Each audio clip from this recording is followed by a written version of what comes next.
자, 오늘 함께 나눌 하나님의 말씀은 신약성경 마가복음 9장 2절에서 10절까지 말씀입니다. 마가복음 9장 2절에서 10절까지의 말씀. 신약성경 67페이지, 신약성경 67페이지 마가복음 9장 2절에서 10절까지의 말씀 보도록 하겠습니다. 신약성경 마가복음 9장 2절에서 10절까지의 말씀 제가 봉독하겠습니다. 엿새 후에 예수께서 베드로와 야고보와 요한을 데리시고 따로 높은 산에 올라가셨더니 그들 앞에서 변형되사 그 옷이 광채가 나며 세상에서 빨래하는 자가 그렇게 희게 할 수 없을 만큼 매우 희어졌더라.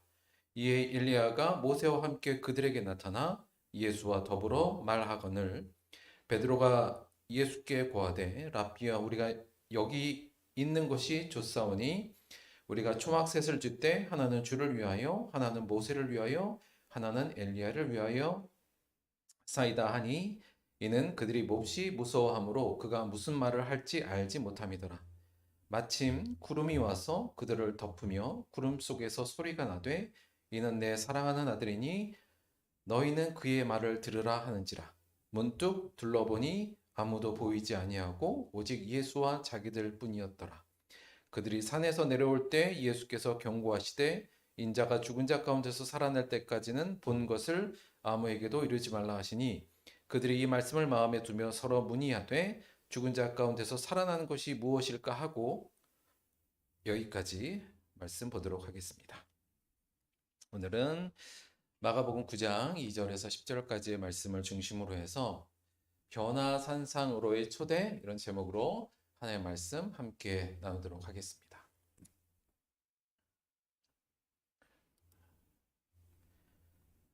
이게 까미노 데 산티아고 순례길이라는 곳이 있습니다.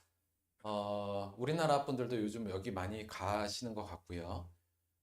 갔다 와서 그 감회를 이야기하는 부분도 좀 많이 있는 것 같습니다. 잠깐 설명을 드리면 스페인에 있는 한마디로 말하면 순례길인데요.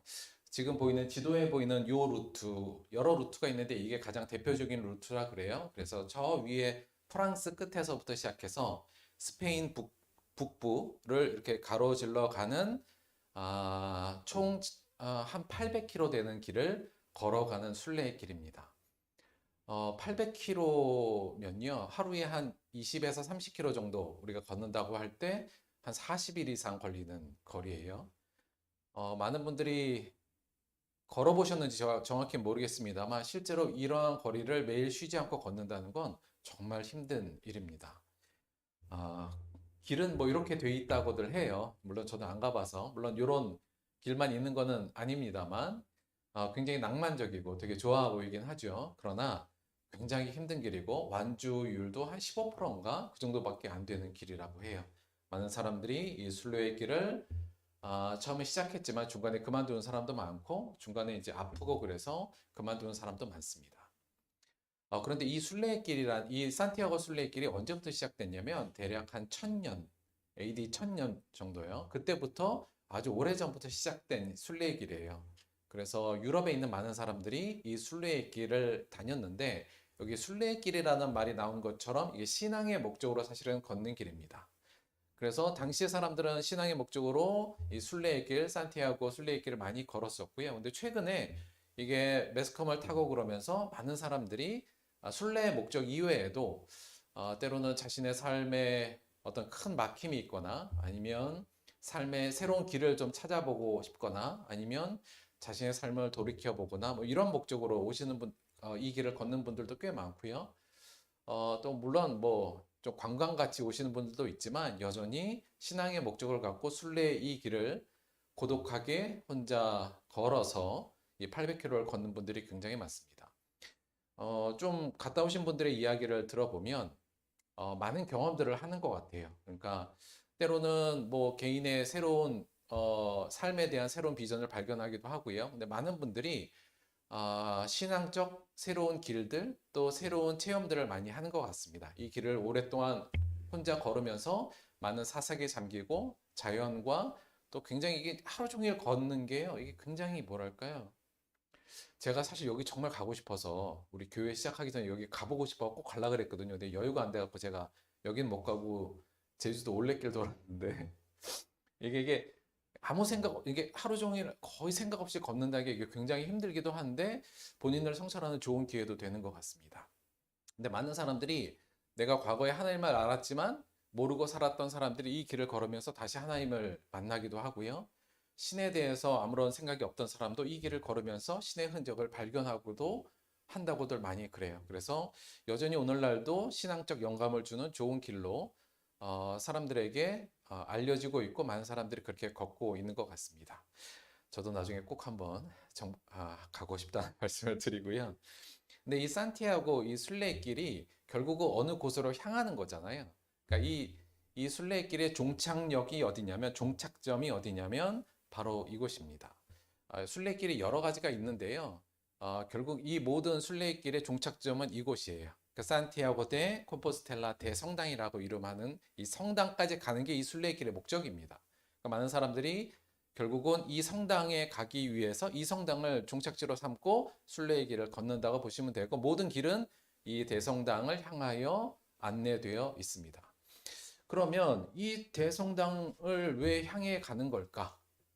이 대성당은 대체 무슨 정체성이 있는가를 생각해 볼 때 사실 이 이름에 그 정체성이 잘 나와 있어요. 뭐냐면 여기 콤포스텔라, 스텔라가 별이고요. 이게 콤포는 언덕이래요. 그래서 별빛의 언덕에 있는 산티아고예요.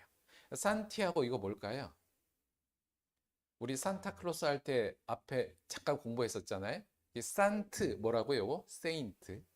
그러면 이게 산트 하고 나머지는 뭐가 나와 있어요? 이아고잖아요. 그래서 합쳐서 산티아고 이렇게 됐거든요. 이아고는 그럼 누구를 지칭하는 걸까요? 산티아고, 산트 이아고. 이아고는 예수님의 제자 중에 한 명이었던 야고보를 뜻합니다. 그래서 산티아고는 영어로 하면 성 제임스요. 세인트 제임스고 우리나라로 하면 야고보 사도를 이야기해요. 우리 그 미국의 도시 샌디에고 같은 말이고요. 또 칠레 수도가 산티아고잖아요. 이게 다 그 말입니다. 그러니까 야고보의 도시 뭐 이렇게 이야기 되는 거죠. 그래서 이 성당은 그 야고보를 기념해서 지은 성당이었고요. 실제로 이 성당에 야고보의 무덤이 있다고 합니다. 그래서 맨 마지막에 이 야고보의 무덤을 참배하고 오는 게 이 순례길의 맨 마지막이에요. 아마 야고보 사도에 대한 과거에 예루살렘까지 못 가니까 유럽 사람들이 이 야고보 사도가 있는 이 무덤이 있는 이곳을 순례의지로 정하고 야고보 사도를 기리면서 이 순례의 길을 걸었던 것 같습니다. 그런데 여기서 성경에 대해서 조금 관심 있으신 분들은 약간 이런 생각이 들으실 수 있을 것 같아요. 뭐냐면, 이상하다. 왜 사도 야고보가 여기에 묻혀 있지? 이런 생각이에요. 자, 사실 사도 야고보가 여기에 묻혀 있으면 제 생각에는 안 되는 것 같거든요. 그래서 왜 사도 야고보가 여기에 묻혀 있는지를 제가 좀 추적을 해봤는데, 먼저 사도 야고보에 대한 이야기를 잠깐 먼저 좀 설명을 좀 드려야 될 것 같아요. 신약 성경에 이 야고보라 하는 사람의 이름이 크게 세 명이 있습니다. 같은 이름인데 다른 사람이 셋인데 첫째는 알페오의 아들 야고보가 있고요. 두 번째는 세베대의 아들 야고보가 있고 세 번째는 예수님의 형제 중에 야고보가 있습니다. 근데 우리가 이제 1번과 2번은 예수님의 12제자 중에 포함되어 있어요. 12제자 중에 야고보라는 이름을 갖고 있는 사람이 2명인 거죠. 근데 사실 이 야고보, 구약의 누구 이름에서 가져온 걸까요? 야곱이요. 예, 그렇게 되죠. 그래서 좀 흔한 이름 중에 하나죠. 이스라엘의 조상이었던 야곱의 이름을 딴 거니까 좀 흔한 이름이었을 것 같은데 1번과 2번은 예수님의 제자 중에 2명이고요. 3명은 예수님의 제자는 아니었지만 예수님의 형제 중에 야고보라는 사람이 있습니다. 이 산티아고 순례길에 있는 이 성당에 묻혀 있는 사람은 누구냐면 두 번째 세베대의 아들 야고보입니다. 그러니까 우리가 이렇게 야고보가 둘이라서 여기는 큰 야고보, 작은 야고보 이렇게 구별하기도 해요. 그래서 큰 야고보인 거죠. 이 큰 야고보, 이 사람은 어떤 사람이었는가? 잠깐 우리가 성경을 통해서 살펴보면 첫째, 약간 특징이 있는데요. 이 야고보는 예수님의 그 제자 중에서도 거의 맨 처음에 발탁된 인물이에요. 그러니까 물론 이제 베드로와 안드레를 먼저 부르시지만 그 다음에 바로 이 야고보와 그의 형제 요한을 부르십니다. 그래서 마가복음 4장 21절, 마태복음 4장 21절 보면 거기서 더 가시다가 다른 형제 곧 세베대 아들 야고보와 그의 형제 요한이 그의 아버지 세베대와 함께 배에서 그물을 깁는 것을 보시고 예수님께서 부르시죠. 너 나하고 가자 이렇게 해요. 그랬더니 그들이 곧 배와 아버지를 버려두고 예수를 따르니라. 그래서 예수님이 거의 첫 번째 픽업한 제자 중에 제자라고도 볼 수 있습니다.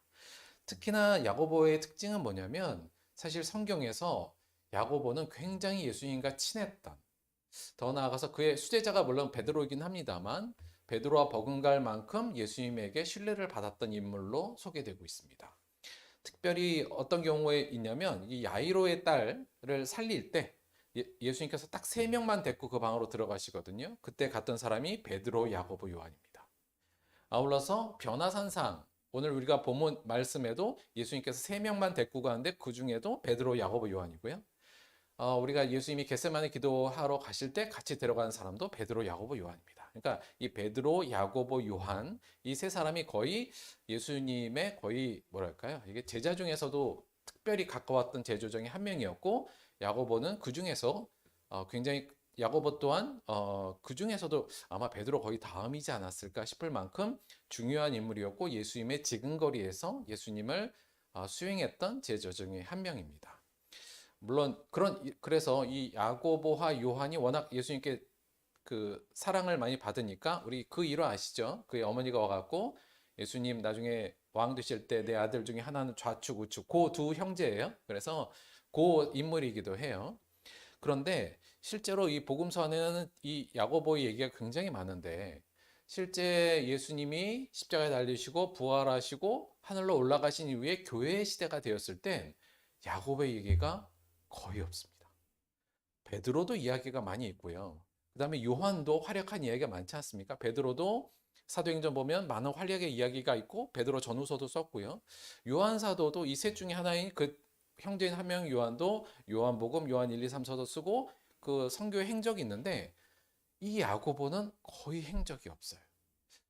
딱 하나 사도행전에 이 야고보에 대한 기록이 있는데 그것은 뭐냐면 그가 죽었다는 기록 딱 하나입니다. 사도 중에 특별히 이 야고보의 특징이 뭐냐면 최초의 순교자예요. 사도 중에서의 최초의 순교자. 평신도 중에서는 스데반이 첫 번째 순교자였고 그 이후에 이 12제자 중에서 첫 번째 순교자가 바로 이 야고보인데 사도행전 12장 1절에 짧게 헤롯에 의해서 참수된 헤롯이 칼로 야고보를 죽였다는 아주 그것도 그냥 아주 너무 간단한 거예요. 헤롯이 야고보를 칼로 죽였다. 이렇게만 나오고 그 이후에는 어디에도 이 야곱에 대한 얘기가 나오지 않습니다. 그래서 결국 우리가 이 성경을 통해서 알 수 있는 건 결국 야고보가 어디서 죽었냐면 예루살렘에서 죽은 거거든요. 그 예루살렘에 죽은 이야기까지만 저희들에겐 전해진 거예요. 자, 그러니까 야고보가 죽은 건 이 그림의 사진에 보면 맨 오른쪽 빨간데요. 여기가 예루살렘이거든요. 여기까지 죽은 알겠는데 지금 야고보의 무덤이 어디 있다고요? 저 왼쪽 끝에 노란색 부분인 스페인 끝에 지금 무덤이 있는 겁니다. 이게 이상한 거예요. 여기서 죽었는데 야고보의 무덤이 저기까지 갔다? 이거 되게 이상하잖아요. 자, 그래서 제가 고민하면서 좀 자료들을 다 뒤져봤는데 없어요. 그러니까 사실 신뢰할 만한 왜 일로 가게 됐는지에 대한 자료를 찾기가 굉장히 어려웠습니다. 단지 어떤 자료는 있냐면 전승에 의한 자료는 있더라고요. 근데 이 전승이 워낙 제가 볼 때 막 기적의 이야기가 막 섞여서 들어와서 저 같은 좀 성서 연구가 입장에서는 조금 이걸 팩트로 보기는 좀 어렵다는 생각이 좀 드는 부분도 있습니다만 그 전승에 의하면 그리고 그 전승의 대체적인 스토리는 제가 볼 땐 받아들일 만한데 어떻게 되어 있냐면 그 전승에 의하면 사실 사도 야고보가 죽은 게 한 44년 정도 되는 걸로 보이거든요. 헤롯 아그리파 왕 때니까. 근데 44년이면 예수님이 하늘로 올라가신 뒤에 대략 한 10년 정도의 기간이 있는 건데 그 10년 동안의 기간에 대한 것을 우리가 알지 못하지 않습니까? 그런데 그 전승에 의하면 사도 야고보는 그 10년 동안 10년 안에 어디로 갔냐면 바로 요 스페인 끝으로 간 겁니다. 왜 갔을까요?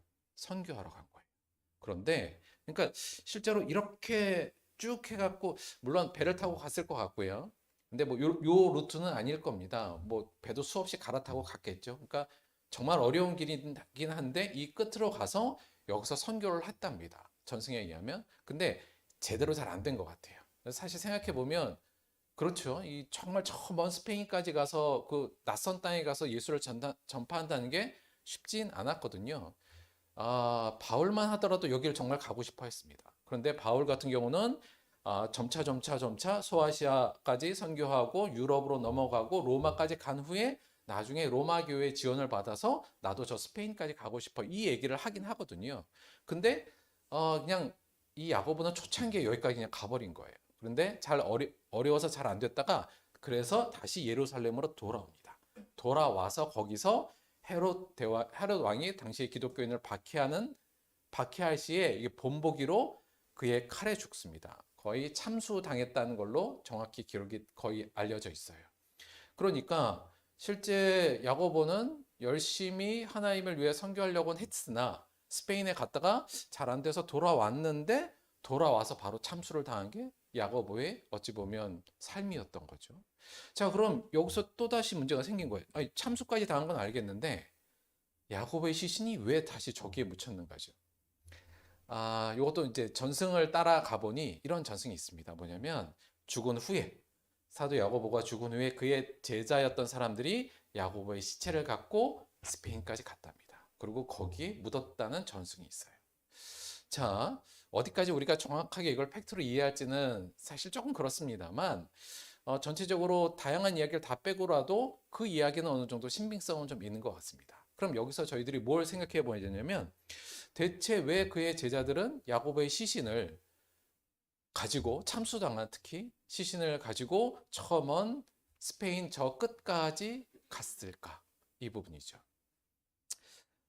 여러 가지 하여튼 뭐 제 추정이긴 합니다만 두 가지 가능성밖에 없을 것 같습니다. 첫째는 야고보가 죽기 전에 그렇게 유언을 했든지 내가 죽으면 내 시신을 가지고 스페인 맨 끝에 거기에다 날 묻어줘 이렇게 유언을 했던가 아니면 그의 제자들이 야고보의 그 평소에 가졌던 그 스페인 선교에 대한 저 끝에 가서 하는 그 선교에 대한 그의 어떤 열망, 그의 불타는 소망, 그것을 알았던 제자들이 죽은 후에 야고보의 시신을 그쪽으로 데려간 것이 아닌가 개인적으로는 그런 생각을 합니다.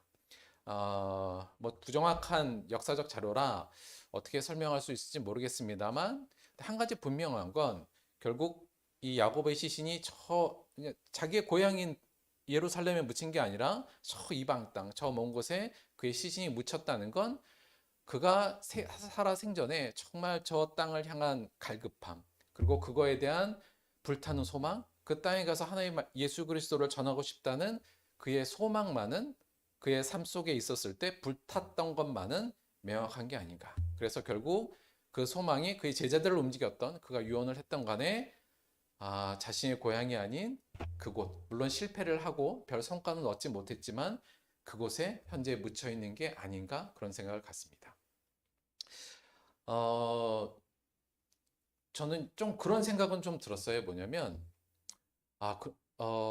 정말 야고보가 특별히 우리 성경에는 그리고 기록엔 나와 있지 않지만 그는 충분히 그럴 만한 사람이었지 않는가라는 생각을 갖습니다. 왜냐하면 실제로 그가 왜 그 마지막 땅을 그렇게 갈구했는가, 스페인 땅. 그 이유는 바로 예수님의 이 명령이기 때문인데요. 우리가 잘 아는 것 같이 사도행전 2장8절이에요. 오직 성령이 너에게 임하시면 너희가 권능을 받고 예루살렘과 온 유대와 사마리아와 땅끝까지 이르러 내 증인이 되리라 하시니라. 이렇게 돼 있잖아요. 예수님께서 마지막 이 명령을 주고 가셨는데 아마 야고보는 이 명령을 정말 가슴에 품었던 것 같아요. 그리고 딴 사람들은 점차 가고 싶었는데 우리 이 야고보는 사실 이 사람의 별명이 보아너게 우레의 아들이거든요. 성격이 좀 급했던 것 같아요. 빨리 내가 예수님의 이 소망을 좀 이루고자 그는 최초부터 저 땅끝, 당시에 땅끝이 어디였냐면 요 스페인 끝을 그때 사람들은 땅끝이라고 생각했거든요.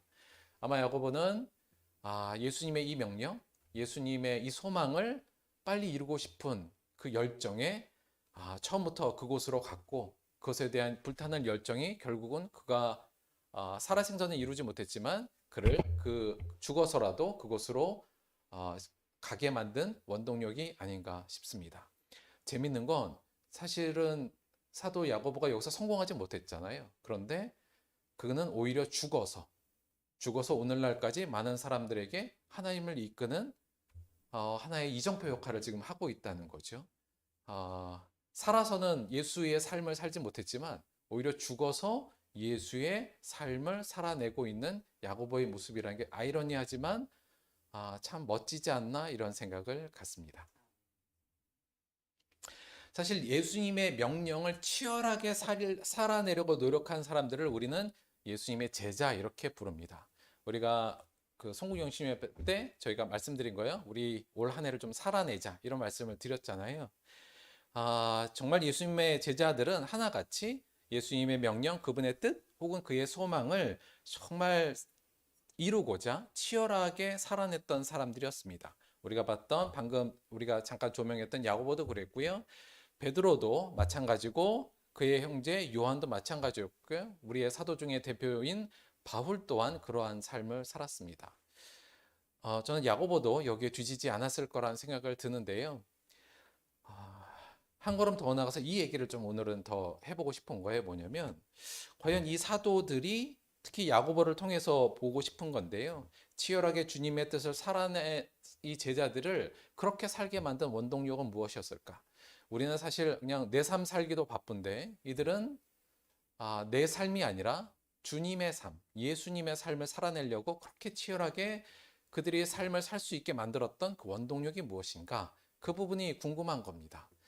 저희가 올 지금 첫 예배 때 저희가 어떻게 지금 결단했냐면 올 한 해 우리 또한 예수님의 뜻, 예수님의 명령을 붙들고 치열하게 살아내자. 이 목적을 가지고 살아내자고 저희가 결단을 했잖아요. 그러려면 어떻게 우리가 그걸 결단을 지켜낼 수 있을지에 대한 고민도 함께 해야 되고 무엇이 우리에게 더 필요할 것인가를 고민해야 되는데요.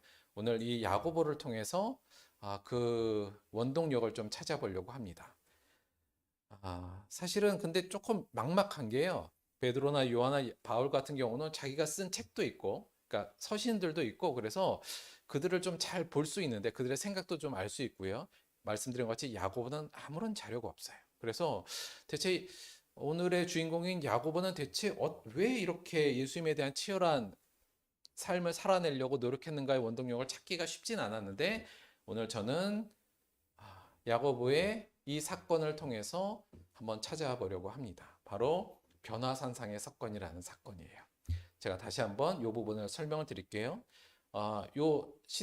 요거는 예수님께서 이제 막 예루살렘으로 들어가셔서 이제 십자가에 달리기 좀 전의 일입니다.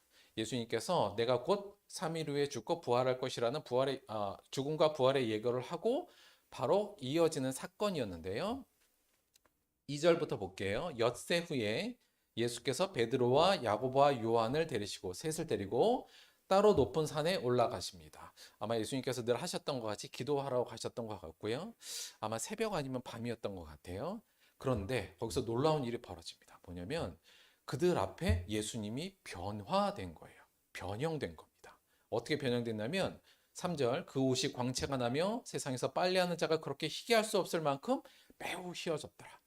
아마 뭐 예수님 옷이 그렇게 뭐 깨끗했겠습니까? 당시에. 그런데 갑자기 예수님 입은 옷이 정말 이 세상에서 볼 수 없는 하얀 옷이 됐고요. 다른 복음서에 보면 그 당시 설명에 의하면 예수님의 얼굴이 해같이 변했다고 되어 있어요. 자, 예수님이 평소에 내가 알고는 예수님이 아니라 예수님의 온몸에 광채가 나면서 알 수 없는 예수님의 몸, 변형된 모습으로 예수님이 변화되는 것을 본 겁니다. 그런데 그것만이 아니라 거기에 4절 이에 엘리야와 모세가 함께 그들에게 나타나 예수와 더불어 말하거늘 이렇게 돼 있어요. 갑자기 하늘에서 이미 하늘나라에 있어야만 될 누구예요? 엘리야와 모세, 선지자와 율법을 대표하는 두 하나님의 사도가 내려와서 예수님과 함께 이야기를 나눈 장면을 지금 경험한 겁니다. 어떻겠어요? 얼마나 놀래고 무서웠겠습니까? 근데 성경에서 이들을 지금 무서웠다고 표현을 해요. 근데 5절에 보면 베드로가 예수께 고하되 랍비여 우리가 여기 있는 것이 좋사오니 우리가 초막셋을 줄 때 하나는 주를 위하여 하나는 모세를 위하여 하나는 엘리야를 위하여 하사이다. 사실 이거 베드로가 뭔 말인지 모르고 그냥 지금 당황해서 나오는 말이고 이치에 맞지도 않는 말이긴 합니다. 그런데 일단 베드로가 그렇게 말을 했어요. 아마 그 옆에서 야고보도 그 광경을 봤을 텐데 6절 보면 이는 그들이 몹시 무서워함으로 그가 무슨 말을 할지 알지 못함이로라. 그러니까 이 광경을 보고 나서 평생 보지 못한 일이었으니까 그들은 무서워 떨고 있었습니다. 그런데 그때 7절 마침 뭐가 와요? 구름이 와서 그들을 덮어요. 구약 성경에서 쭉 보면 구름이 와서 덮는다는 건 하나님의 임재를 뜻합니다. 그곳에 하나님의 임재가 임하는 거고요. 그때 구름 속에서 소리가 납니다. 뭐라고 나냐면 이는 내 사랑하는 아들이니 너희는 그의 말을 들으라. 이런 하나님의 음성이 그 구름 사이에서 들립니다. 이 이야기를 지금 베드로, 야고보, 요한이 듣고 있는 거예요. 요한이 지금 이 상황 속에 참여하고 있는 거죠. 8절. 그런데 그 소리가 난 후에 문득 둘러보니 아무도 보이지 아니하고 오직 예수와 자기들뿐만 있는 겁니다. 이 기간이 얼마였는지 모르겠습니다만 그렇게 길지 않은 기간이었던 것 같아요. 바로 야고보가 이 형용할 수 없는 신비한 경험을 하게 되는 겁니다. 9절에 보면 예수님께서 내려올 때 내가 죽었다가 살아날 때까지는 이 본 것을 아무에게도 얘기하지 말라 이렇게 얘기했는데 당시까지도 야고보는 이 말이 무슨 말인지 이해를 못했어요. 제자들은 죽었다 살아났는데 이게 무슨 말이야? 예수님이 죽을 거라고는 생각도 안 했거든요. 여간 그 말을 하면서 지나갔다는 것이 오늘의 본문의 얘기입니다.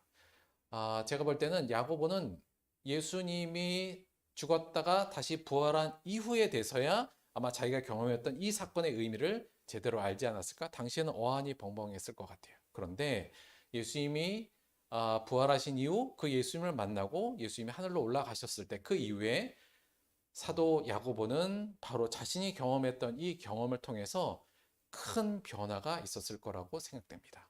뭐였을까? 첫째는 이거였을 것 같아요. 그의 삶에 부활과 하나님 나라의 도래에 대한 강한 확신을 이제 갖게 된 거죠. 자, 여기서 야고보가 뭘 봤어요? 예수님이 변화된 걸 봤잖아요. 태한 모습으로 영광의 광채가 있는 예수님을 본 거 아닙니까? 이건 예수님이 뭘 본 거냐면 부활하신 이후에 예수님의 모습을 본 겁니다. 다시 말하면 영광을 회복한 이후에 예수님의 변화된 모습, 부활한 예수님의 모습을 본 거고요. 또 하나님 나라의 인물들인 모세와 엘리야를 봤잖아요. 이건 뭐예요? 지금 하나님의 나라에서 온 거 아닙니까? 그들을 마주쳤고 또 구름 속에서 임재하신 하나님을 만났잖아요. 이건 뭐예요? 부활. 예수 그리스도가 부활한 것을 지금 먼저 맛본 거고 아울러서 뭘 맛본 거냐면 하나님 나라의 강림. 하나님 나라가 이 땅에 온 아직 물론 이건 미래에 올 일이지만 그것을 먼저 미리 맛본 겁니다. 여기가 하나님 나라구나. 예수님의 영광으로 변화되고 하나님 나라의 믿음의 선조들과 함께 하나님께서 강림하는 그것이 곧 하나님 나라의 강림임을 실제로 눈으로 본 거잖아요. 그래서 야고보는 그 이후에 그 마음속에 우리도 믿어 이 정도지만 제가 볼 때는 야고보는 100%의 확신을 갖고 있었어요. 뭐예요? 우리는 죽어서 부활하고 그 하나님의 나라는 분명 이 땅에 다시 올 것이다. 바로 이 부분이죠. 이 부분을 야고보의 이 부분을 알 수 있는 건 바로 그 전절이에요. 그러니까 9장 1절이에요. 예수님께서 뭐라 그러냐면 또 그들에게 이르시되 내가 진실로 너에게 이르노니 여기 서 있는 사람 중에 죽기 전에 하나님의 나라가 권능으로 임한 것을 볼 자들도 있느니라 하고 제자들에게 말했거든요. 결국 그 세 사람 중에 하나가 야고보가 된 겁니다. 물론 여기서는 하나님의 나라의 우리의 그 마지막 날의 강림을 의미하진 않죠. 그런데 그것을 미리 보여준 거예요. 그러니 이 얼마나 좀 뭐랄까 이게 혜택을 크게 본 사람이지 않나? 근데 여간 이 혜택을 본 야고보는 결국은 우리가 부활하는구나. 예수의 부활 이후에 그래 예수님이 부활한 것처럼 우리도 나중에 저렇게 변화될 것이며 하늘나라의 그 위대한 선조들과 우리는 만날 것이며 하나님 나라의 영광을 우리는 맛볼 것이야에 대해서 이제는 아주 강한 확신을 가졌던 것이 분명하다고 볼 수 있습니다. 실제로 예수님의 제자들 자신의 삶이 아닌 예수 그리스도의 예수님의 삶을 살아내려고 했던 수많은 제자들은 다 이 확신이 있었어요. 부활에 대한 확신과 하나님 나라가 분명히 올 거에 대한 확신이 있었다고 볼 수 있죠. 베드로도 사실은 이 인물 중에 같이 있었던 사람이 베드로 아닙니까? 베드로 후서에 보면 베드로가 이렇게 얘기해요. 우리 주 예수 그리스도의 능력과 강림하심을 너희들에게 알게 한 것이 교묘히 만든 이야기를 따른 것이 아니요 우리는 그의 크신 위엄을 친히 본지라 이렇게 얘기합니다. 그러면서 지극히 큰 영광 중에서 이러한 소리가 그에게 나기를 이는 내 사랑하는 아들이요 내 기뻐하는 자라 하실 때 그가 하나님 아버지께 존귀와 영광을 받으셨느니라. 이 소리는 우리가 그와 함께 거룩한 산에 있을 때 하늘로부터 난 들은 얘기야 이거예요. 듣고 본 거라는 얘기입니다. 그래서 너희들에게 말하는 거예요. 어디서 시덥지 않은 소리 듣고 전하는 게 아니라 내가 직접 본 얘기를 지금 너희들에게 한 거야. 예수님은 다시 강림하셔 이 얘기거든요. 베드로에게 이 경험이 그의 삶에 얼마나 깊게 뿌리 박혀 있는지를 잘 알려줄 수 있는 구절이기도 하고요. 사도 바울도 보라 내가 너에게 비밀을 말하노니 우리가 다 잠잘 것이 아니요 마지막 나팔 순간에 홀연히 다 변화되리니 나팔 소리가 나며 죽은 자들이 썩지 아니할 것으로 다시 살고 우리도 변화되리라. 이 썩을 것을 반드시 썩지 않을 것을 입겠고 이 죽을 것이 죽지 아니함을 입으리로다 하면서 마지막 부활과 예수님의 오심에 대한 강력한 확신이 있었습니다. 그런데요, 바울은 이 변화산상이 없었잖아요. 그렇죠? 바울은 어디서 이런 확신을 얻었을까요? 바울은 부활한 예수를 또 만났잖아요. 다메섹 도상에서. 그렇죠? 그에게도 또 특별한 경험이 있었어요. 그래서 아마 바울에게도 이러한 확신이 분명히 있었던 것 같습니다.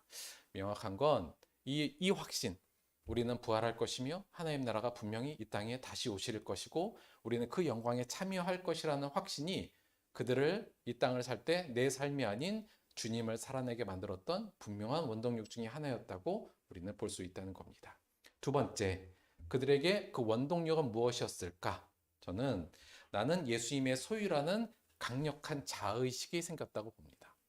야고보는 이 변화산상의 체험을 통해서 이제 나는 내가 아니라 예수님의 소유구나라는 것을 분명하게 깨달았다는 얘기입니다.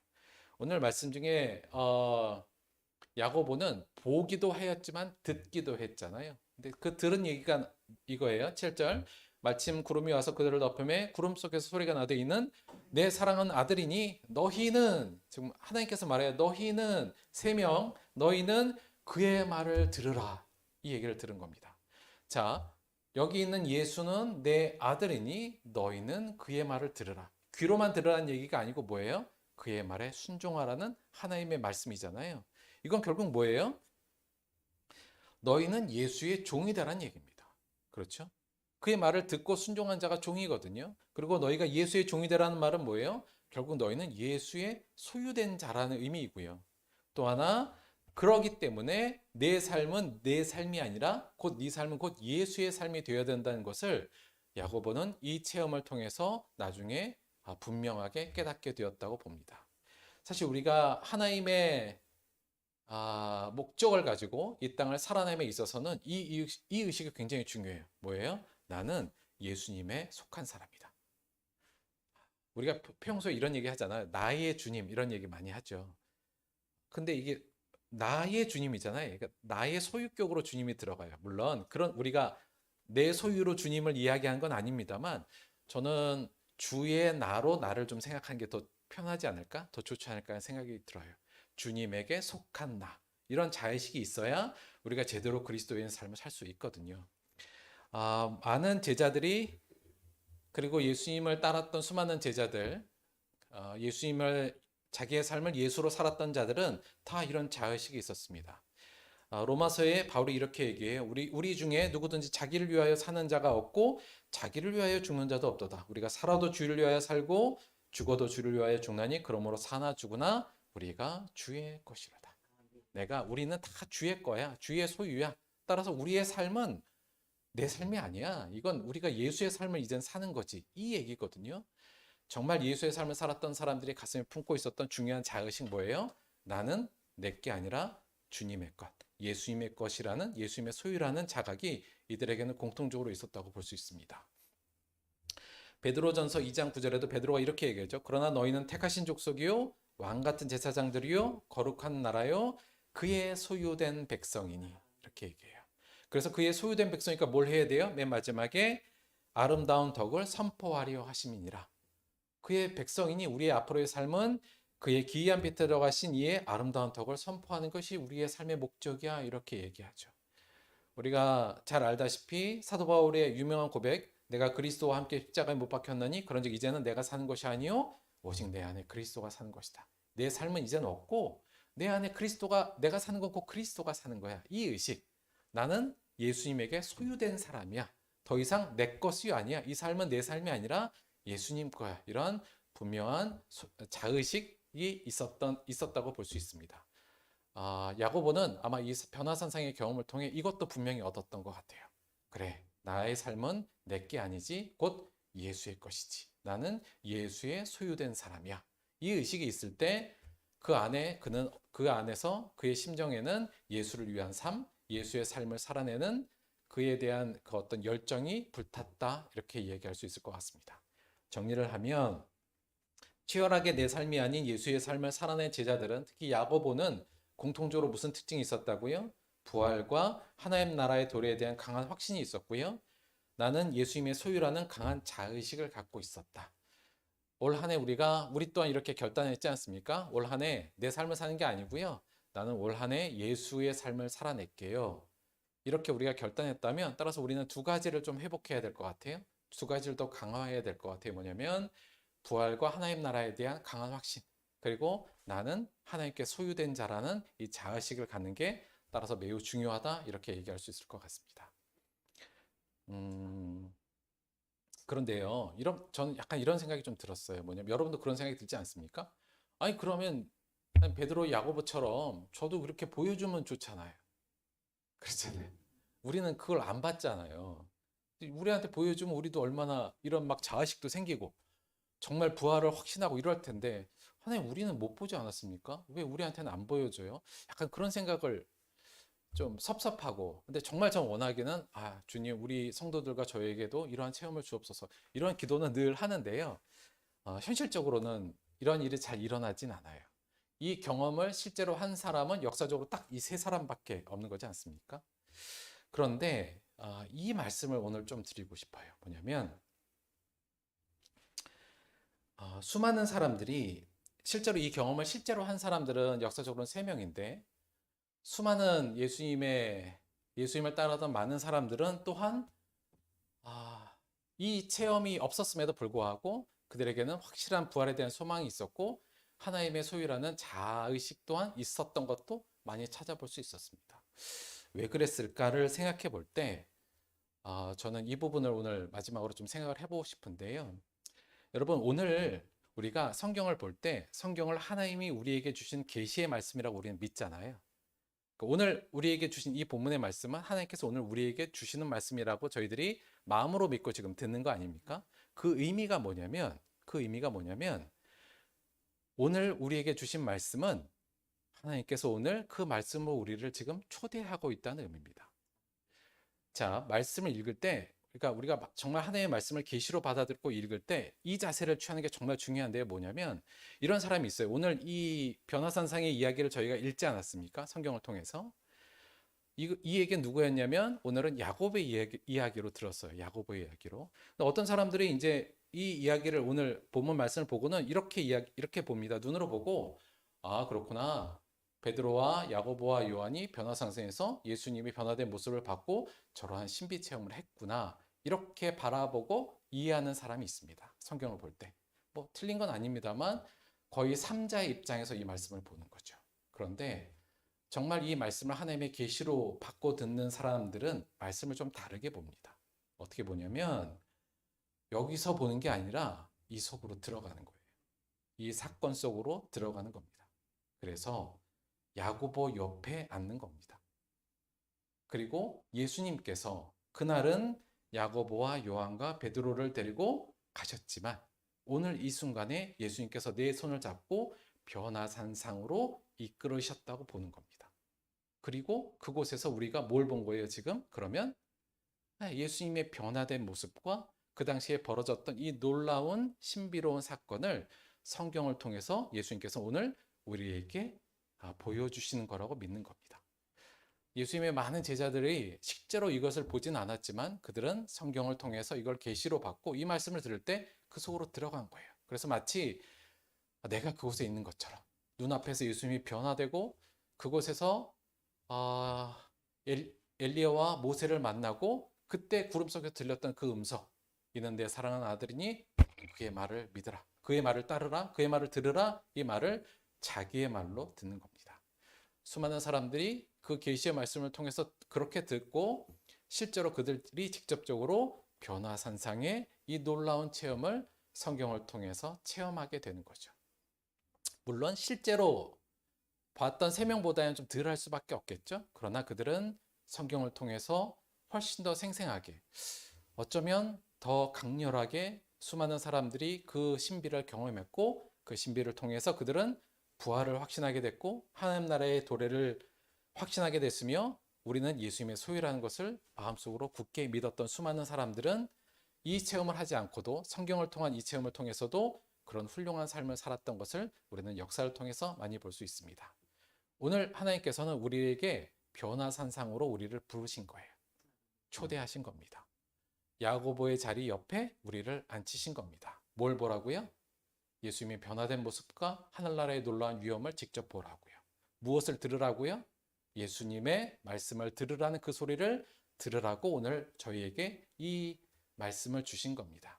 원하기는 사랑하는 우리 들벅교회 성도들 모두가 이 예수님의 오늘 말씀이 변화산상의 초대에 아멘으로 응답하시길 바랍니다. 그리고 그곳에서 놀라운 이 체험을 통해 이 두 가지, 부활과 하나님 나라에 대한 확신과 나는 예수님의 소유다 라는 확신이 충만하게 되기를 바랍니다. 마지막으로 이 인사드리면서 마칠게요. 올 23년 한 해 우리들을 통해 하나님의 소망이 이루어지기를 기원합니다. 여러분 각자를 통해 하나님의 소망이 이루어지기를 원합니다.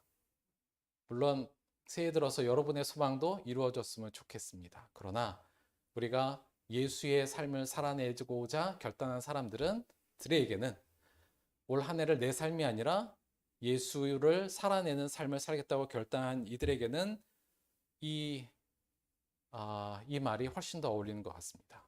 2023년 한 해 저와 여러분 우리들을 통해서 하나님의 소망이 이루어지기를 기원합니다. 말씀 생각하시면서 잠시 기도하도록 하겠습니다.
하나님, 오늘 우리를 변화산상으로 초대하여 주셔서 고맙고 감사합니다.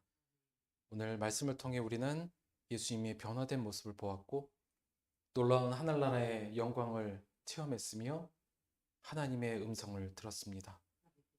우리 안에 부활과 하나님 나라의 강림하심에 대한 확실한 믿음을 이를 통해 허락하여 주시고 우리의 삶은 이제 내 삶이 아닌 주의 소유의 삶임을 확실히 믿는 우리들에게 도와주옵소서. 그리하여 예수님의 제자들이 그랬던 것처럼 내 삶이 아닌 예수의 삶을 살아내는 우리들에게 도와주옵소서. 예수님의 이름으로 기도드렸습니다. 아멘. 자, 광고 말씀드리도록 하겠습니다. 자, 1월 대표기도 순서 이렇게 진행됩니다. 조금 나 안 되겠다, 문제 있다 싶은 분들은 말씀해 주시면 돼요. 너무 부담 갖지 마시고 저번에 했던 기도 그대로 하셔도 된다고 말씀을 드렸어요. 잘 준비해서 대표 기도 준비해 주시기 바랍니다. SOS 쳐도 돼요. 다들 알고 계시죠? 그리고 오늘 저희가 점심을 떡국을 준비했어요. 어제 하여튼 좋은 거 다 넣어서 육수 끓였거든요. 그래서 근데 예, 하여튼 뭐 많이 넣고 육수 끓였어요. 제가 하여튼 막 연기 말씀에서 불 떼고 여간 근데 지금 여기가 이제 저희가 끓여야 되잖아요. 시간이 조금 필요해요. 그래서 모르겠어요. 한 15분에서 20분 뭐 걸릴 수는 있습니다만 이제 바로 불 지펴서 육수는 다 끓여놓고 이제 끓일 거거든요. 조금 마음의 여유를 가지시고 좀 돌아다니시고 있으다가 종치면 오셔서 식사하시면 됩니다.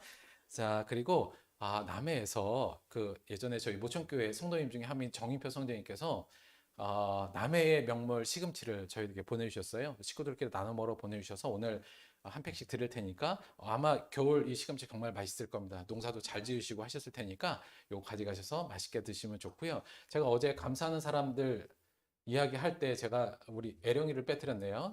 우리 사랑하는 정일영 선생님 우리 과일도 많이 보내주고 했는데 물론 안 듣겠지만 고맙다는 말씀 빼뜨려서 다시 한번 전해드립니다. 헌금을 위해서 기도하고 우리 주기도문 합독함으로 예배 마치도록 하겠습니다. 기도하겠습니다.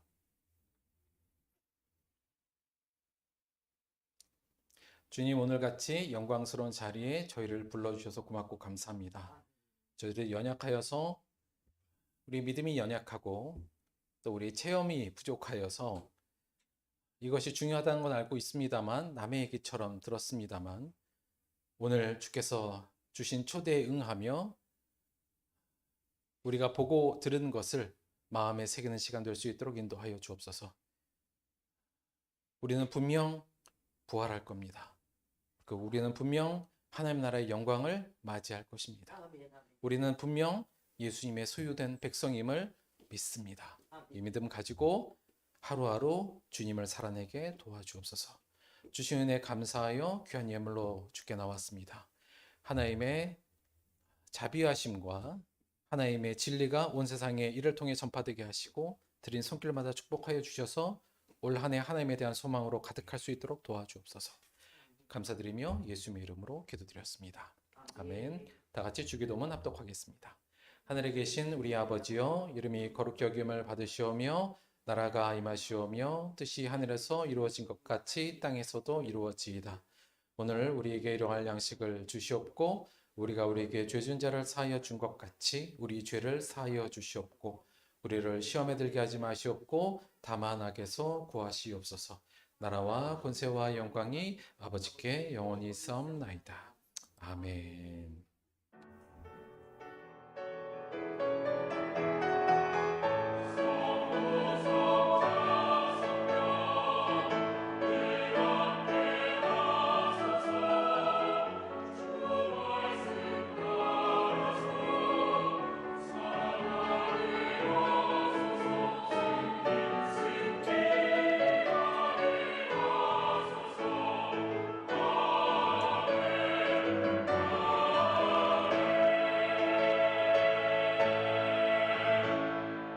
감사합니다. 하나님께 영광을 박수 올리겠습니다. 수고하셨습니다.